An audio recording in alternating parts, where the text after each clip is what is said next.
The Mongols' rule in Eastern Europe was tough, but for the Russians, it became a huge part of their national story, known as the Mongol Tatar Yoke. Even though historians today have a more complex view of the Golden Horde's power, the fight against the Khans was very real and violent. The Battle of Kulikovo in 1380, fought between the Roose's princes and the Horde's leader Mamai, is a perfect example of this fight. People often say that heavy cavalry were like the tanks of the Middle Ages, which is a great way to introduce the sponsor of this video, World of Tanks. World of Tanks is a free-to-play game where you work in teams.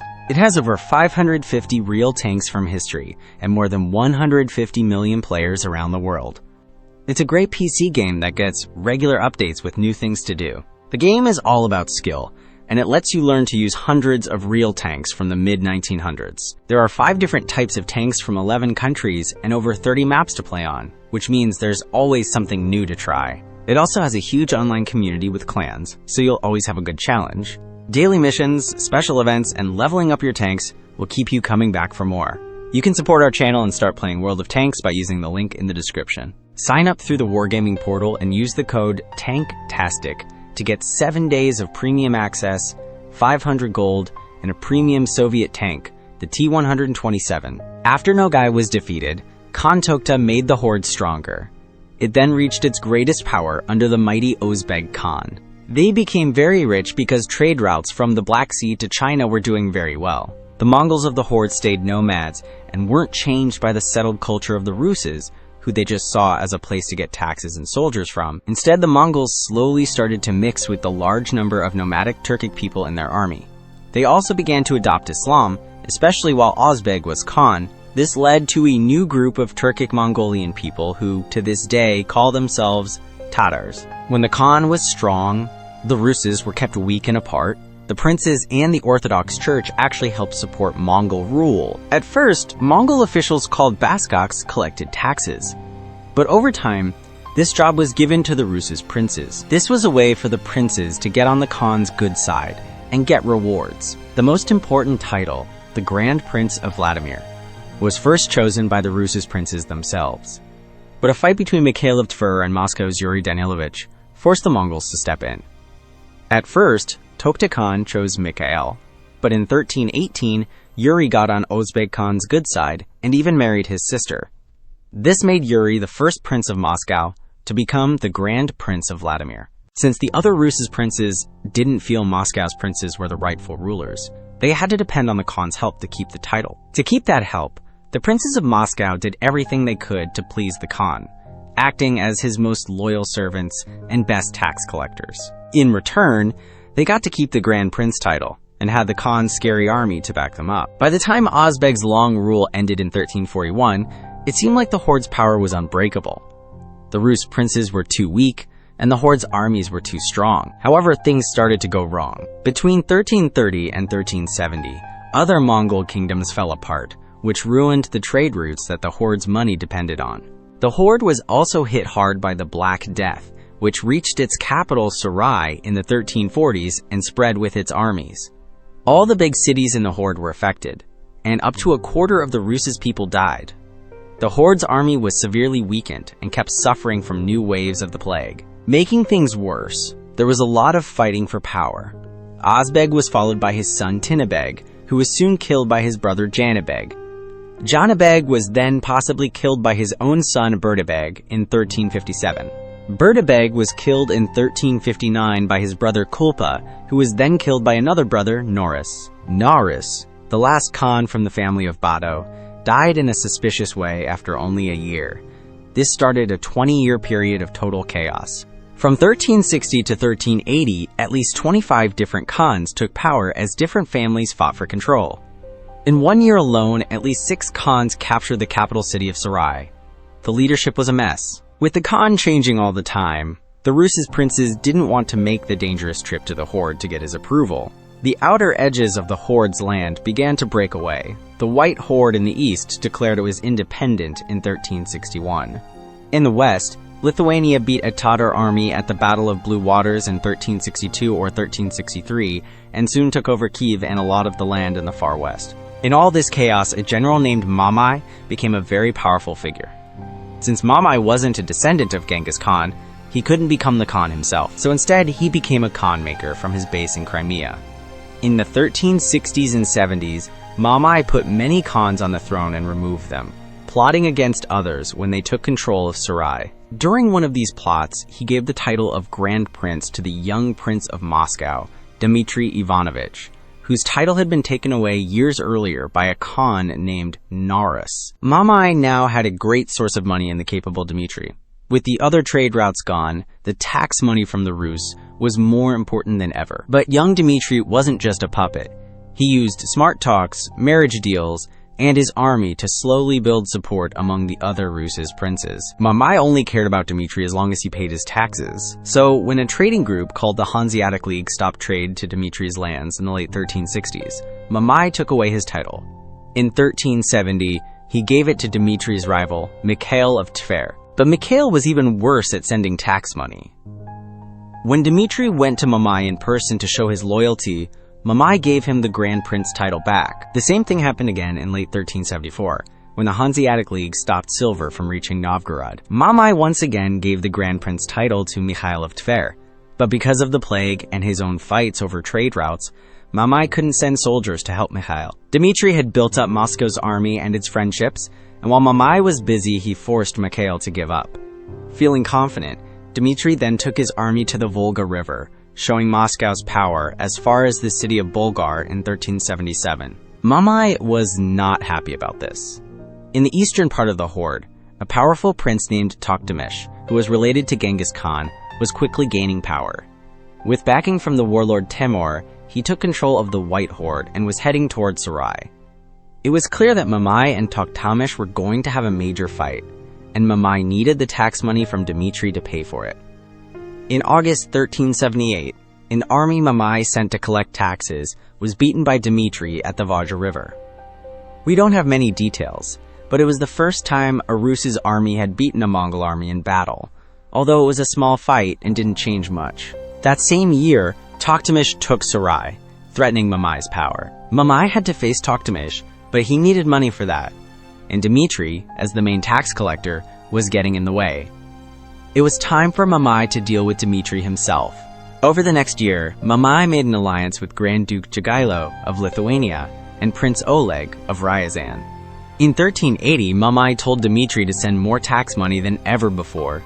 This message was just a trick to buy time while he prepared to march on Moscow with Jagielo and Oleg. Dmitri quickly gathered all the soldiers he could from the Roose's lands. Surprisingly, most of the princes, except for Tvrate and Novgorod, and those helping Mamai, answered his call for help. Moscow was starting to become more powerful than the other cities, but first, they had to face Mamai. We only have Russian stories about the war that followed. They say Mamai had 250,000 soldiers against Dmitri's 200,000. However, historians today think those numbers are way too high. A more realistic number is probably 30,000 to 60,000 for Mamai, against 20,000 to 40,000 for the Roose. Dmitri's army was mostly Roose's nobles and regular soldiers, with a few Lithuanian nobles and Mongol runaways. The Horde's army was more diverse. The Mongols and Tatars were still the main force, but Mamai also had soldiers from Genoa, Armenia, and Circassia, as well as some Roose's soldiers. This meant he had a lot of foot soldiers, which was very different from the armies of Genghis Khan or Batu. In general, because the Rooses and Mongols had been neighbors and enemies for over 150 years, their armies were very much alike. Both sides knew how the other fought, and their weapons and armor were probably almost the same. Dmitri left Moscow in August of 1380. On the 26th, he was in Kolomna, where most of the Roose's army had gathered. He kept going south and reached the area of the Don River on September 6th, where his army made camp. There, they captured a prisoner who they questioned and learned about Mamai's army. The prince now knew that Mamai's army, which was bigger than his, was already across the river. The Mongols were waiting for help. 5,000 soldiers from Jagielo were supposed to arrive by the 10th, and 3,000 from Oleg were expected on the 14th. To Dmitri's surprise, the Mongols still didn't know he was nearby. Even though Mamai had more men, Dmitri knew he had to attack right away to use the element of surprise and stop Mamai from getting more soldiers. Early on the 7th, the Roose's princes had a meeting. Dmitri convinced them that they needed to fight the enemy immediately. Later that day, the Roose's soldiers crossed the river to a place called Kulikovo. The Roose's army was split into 6 groups and used the fog to form up in 3 lines. The front group, called the Century Regiment, was made of light horsemen and protected the center of Dmitri's army. Most of the Mongol runaways were in this group. Behind them was the Advance Regiment, which had a lot of foot soldiers. Dmitri's personal guards and other heavy horsemen made up the main group in the 3rd line. This line was protected on its left and right by 2 more groups of heavy horsemen. These side groups were protected by small rivers and had the job of stopping the Mongols from attacking from the sides. In the forest, to the northeast of the left side group, Dmitri placed the 6th group, the Ambush Regiment. He hoped this special unit of all heavy horsemen would play a huge part in the battle. Dmitri's army spread out over a 4-kilometer wide area. The battlefield was so narrow that Mamai wouldn't be able to use his larger number of soldiers effectively. This was a long way from the Mongols' glory days. They didn't have any scouts out in front, so Mamai was surprised to see the enemy army getting into formation to the north. Still, he was a good leader with a disciplined army, so it didn't take the Mongols long to get ready. Mamai's scouts moved forward to screen his main army and get into small fights with the Rus. Behind them, heavy Genoese foot soldiers formed the center, with the best Mongol Tatar heavy horsemen on their sides. The left flank was made of Armenian foot soldiers with a few horsemen, while the Circassian foot soldiers were on the right. Putting the foot soldiers on the sides and his best soldiers in the middle probably meant that Mamai knew he couldn't get around Dmitri and had to fight a direct battle. Behind the center was a line of mixed horsemen and foot soldiers, with the light horsemen kept in the back as a reserve. Unlike Dmitri, Mamai didn't join his soldiers in the ranks. He watched from a spot on Red Hill to the east, guarded by hired Genoese heavy foot soldiers. Meanwhile, the Mongol light horsemen were easily beating their opponents, hurting them and pushing them back to the north. By now, the fog was gone, and Mamai's front guard returned to the main line. Some stories claim that both armies sent out their best warriors, who charged at each other on horseback and killed each other in the first attack. At 11 a.m., the armies started moving forward. Mamai wanted to push the Roose's forces north to make the battlefront wider. He hoped this would let him use his horsemen to their full power. The first Mongol attack easily pushed back the Century Regiment, which had to pull back behind the main line. Helped by the Genoese heavy foot soldiers and crossbowmen, Mamai's front line now charged the advance regiment of the Roose's army. After an hour of hard fighting, the Mongols managed to push their opponents back, mostly on the eastern side. The Golden Horde's leader tried to take advantage of this by sending a group of horsemen to attack the left side of the Roose's front line.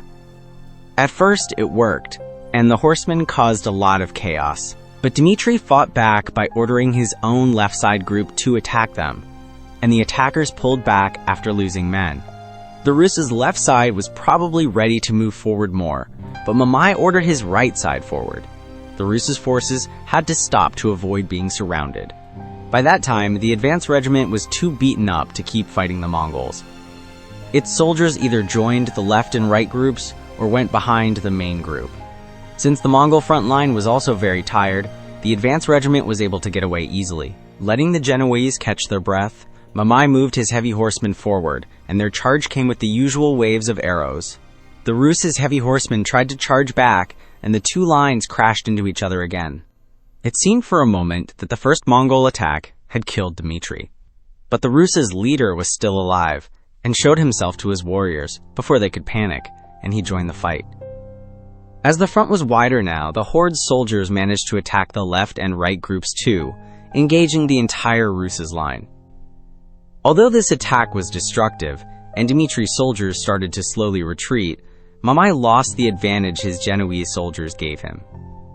Unlike a bow, a crossbow can't shoot in an arc over friendly soldiers, which meant the Genoese were mostly out of the fight. The Roose prince was able to hold the line, but the Mongols had more fresh troops waiting. The Armenians, helped by light horsemen from the second line, attacked the Roose's right from the west. At the same time, the Circassians kept the Roose's left group busy by attacking it from the front and side, pushing it back. More Mongol troops also joined the center, which started to slowly turn the enemy center to the left. This in turn meant that the space between the Roose's center and left groups was getting wider. Mamai was waiting for this exact moment. His last reserve soldiers were now sent forward to use this gap, swinging behind the Russian center to destroy it. Dmitri tried to stop this new threat by making his center wider, and putting the soldiers who had retreated at the start of the battle on the left. However, the beaten-up foot soldiers and light horsemen were no match for the fresh Mongol horsemen, and were swept away immediately. The Mongols now attacked the left side and the back of the Roose's center, causing massive losses. Now that the entire Mongol army was in the fight, it was time for Dmitri to play the secret card he had been patiently hiding. The ambush regiment charged out of the forest and into the right side of Mamai's center, pushing it west into its own main line. All Mongol attempts to turn around and form a new front against the attackers failed, as the Rooses moved forward without stopping. At the same time, Dmitri's tired soldiers were filled with new energy by this and counterattacked. Soon it was all over for the Golden Horde's army. Thousands died when they were surrounded, and thousands more were killed while they ran away. Mamai fled without ever joining the fight himself. The Battle of Kulikovo went on for 4 hours and was extremely bloody for both sides. The number of people killed is not certain, but it seems that the Rooses lost half of their soldiers, while less than a quarter of the Mongol troops escaped to the south. For his victory, Dmitri was given the nickname Donskoy, which means of the Don. While this battle is remembered in Russia as a great fight for independence, in reality, it didn't lead to much change for the Rooses or for Moscow's power right away. The real winner at Kulikovo was not Dmitri, but Tokhtamysh. The next year, Mamai raised another army and fought Tokhtamysh at the Kalka River. Tokhtamysh won and started taking control. He took Mamai's treasure, army, and land, and told the Russian princes that Mongol rule was back. The princes sent him congratulations and gifts, but they were slow to send their tax money and refused to show up in person to bow to him. This made Tokhtamysh furious. It was clear they had grown too confident during the 20 years of chaos and needed to be reminded of their place. In 1382, with support from Oleg of Ryazan, Tokhtamysh marched into Russia with fire and sword. Dmitri's army was so weak after Kulikovo that he could only run from Moscow, which Tokhtamysh then sacked. Dmitri's son Vasily was taken as a hostage, and the princes once again obeyed the Khan. Dmitri, the great victor at Kulikovo, now had to humbly make coins with Tokhtamysh's name on them and send tax money. Once more a subject of the Khan, Dmitri Donskoy died in 1389 at only 39 years old. In a small sign of how things had changed, Dmitri's son Vasily became the next Grand Prince of Vladimir, and no one objected. It seemed that the rule of the Golden Horde was back for good, and would last for many more generations, with Moscow as the Khan's main servant. Then came Timur. Our series on Mongol history will continue, so make sure you are subscribed to our channel and have pressed the bell button. We would like to say thank you to our Patreon supporters and channel members who make it possible for us to create our videos. You can also support us now by buying our merchandise through the link in the description. This is Alex Histoer, and we will catch you on the next one.